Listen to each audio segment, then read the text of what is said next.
The earnest expectation of the creature waiteth for the manifestation of the sons of God.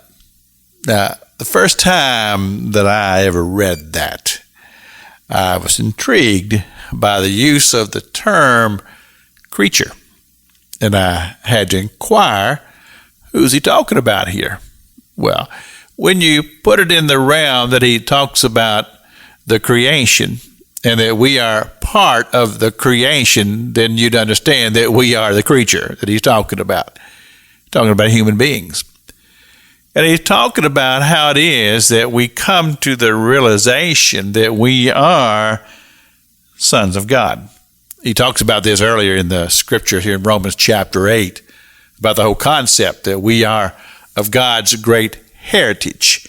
We are heirs and joint heirs with Jesus, brought into the adoption of the beloved as sons of God.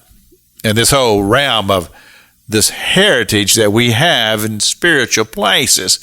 I spoke last week about the wonderful heritage that I have as being a part of the family of God, being involved in churches and all the wonderful fellowship that I've had over the years, and how blessed it's been. But that's just a sample of what is to come in the heavenlies when we depart from this earth and we are relieved from these carnal bodies and allowing our spiritual selves to live in heavenly places. That's our heritage. And that's a wonderful, wonderful promise to have. But he says, for the creature was made subject to vanity, not willingly, however, but by reason of him who has subjected the same in hope. Now, if that jumbled your mind, then you're not alone. When I read that, I go, what? What are we talking about here? Well, it's simply this. Everything that we believe as Christians, we base that upon hope, which leads to faith. And our belief that it exists even though we don't see it with natural eyes. We don't see it as we would see other things here on earth. We see it in our heart. We believe it in our heart. We confess it with our mouth. We believe that God exists. We believe that God created heaven and earth and human beings, and that we're all a part of that great family, this wonderful heritage that I've spoke about.